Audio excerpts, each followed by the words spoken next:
शिक्षक लायक भी नहीं रहेंगे। यह भी सच्चाई है। और बच्चों मैं बता दूं कि कुछ बच्चों के साथ समस्या ये होता है, मैं कमजोर छात्र रहा इसलिए मैं बता रहा हूं, और मुझे भी लगता है कि अगर मैं कमजोर छात्र नहीं होता तो मैं अच्छा शिक्षक भी नहीं बनता।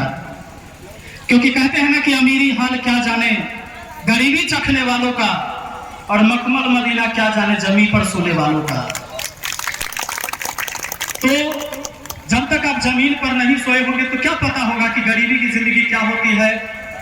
स्टूडेंट अगर आप कमजोर नहीं रहे होंगे तो कैसे पता चलेगा कि भाई कमजोर हम क्यों रहते हैं, क्यों कमजोर हो जाते हैं, चीजें हमें याद नहीं होती, हम पढ़ते हैं वो भूल जाते हैं। बहुत सारे बच्चों का होता होगा 10-20 दिन के अंदर कोई चीज पढ़ा हुआ भूल जाते होंगे बड़ा जल्दी से। ऐसा होता है क्या? बहुत ज्यादा याद कम रहता है। लेकिन एक बात बताइए, आज से 15 साल पहले जो आपने पढ़ा था अ आ ई, याद है ना? नहीं भूले?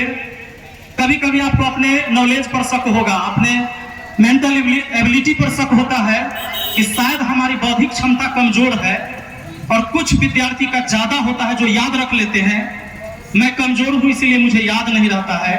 पर सच्चाई ये नहीं है।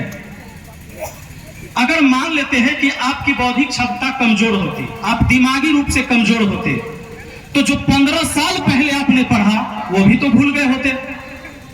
कि मेमोरी कमजोर हुआ है अभी के लिए, खाली पुरानी बात याद रखने के लिए। जब कोई आपका अपमान किया वो सारी बातें आपको याद होगा। जब किसी ने आपसे कठोर शब्द कह दिए वो सारी बातें याद होगी। लेकिन जब साइंस का कोई फॉर्मूला, कोई परिभाषा, कोई गणित के फॉर्मूला पढ़ते हैं 6 दिन 5 दिन 10 दिन बाद आप भूल जाते हैं। वो बात क्यों नहीं भूलते हैं जिससे आपको ठेस पहुंचा था, या कोई बहुत तारीफ कर दिया कि वाह आपके जैसा ही पूरे मोहल्ला में कोई व्यक्ति नहीं है। वो आदमी बराबर याद अबैत रहता है कि बड़ा अच्छा आदमी था, हमारा तारीफ किया था। लेकिन पढ़ाई की चीजें हम भूल जाते हैं। इसका एक ही रीजन है कि जिस बात को हम दिल और दिमाग से लगा लेते हैं वो हमेशा याद रहता है।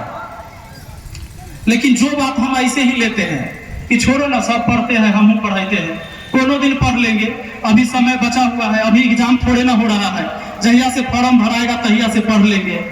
जब फॉर्म भरा जाता है तब सोचते कि अभी टाइम ये ना मिल रहा है, मेरी बहन के शादी है, फुफेरा भाई के शादी है, उस अंतर से होके आ जाते हैं, तब पढ़ाई शुरू करेंगे। वो सब भी कर लेते हैं। तब गांव में वो यज्ञ हो रहा है, उस यज्ञ में हो लेते हैं, अष्टजाम में हो लेते हैं, कोई कार्यक्रम में हो लेते हैं, फिर पढ़ेंगे। यही करते करते पता चलता है एग्जाम आ गया। और बच्चों को देखिएगा एग्जाम सेंटर पर जाकर गेस्ट पेपर लेकर उस दिन याद करते रहता है, रे अभागा अब तू 1 घंटा में क्या पढ़ लेगा?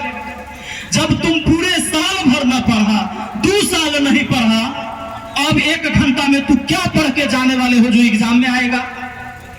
इतना तेज तरार स्टूडेंट है तू। मुझे कभी कभी अजीब लगता है विद्यार्थियों का यह खेल देखकर। जिस समय एग्जाम देने जाएगा, एग्जाम सेंटर पर जब हॉल में घुसने वाला होगा उससे पहले टेस्ट पेपर लेकर रटैत रहेगा, और पता है जो कौन आएगा, 10 क्वेश्चन पढ़ेगा और कितना पढ़ेगा। तो आपने अगर पहले अपने समय का उसी तरह इस्तेमाल किया होता, हर दिन आपको लगता कि आज ही युद्ध की तैयारी करनी है, तो उस दिन गेस पेपर को उलट कर देखने की जरूरत भी नहीं होता। आप आराम से जाते, कलम लेके बैठते कि आओ रे सवाल कौन है देखते हैं, थोड़ा सबको पहचानते हैं, जितने आओगे मेरे सामने सबको उड़ा देंगे। ऐसा होता कि नहीं बताइए? यानी हमारी योजनाएं कमजोर हैं, हम दूर का नहीं सोच पाते हैं, हम दूर तक की तैयारी नहीं कर पाते हैं। और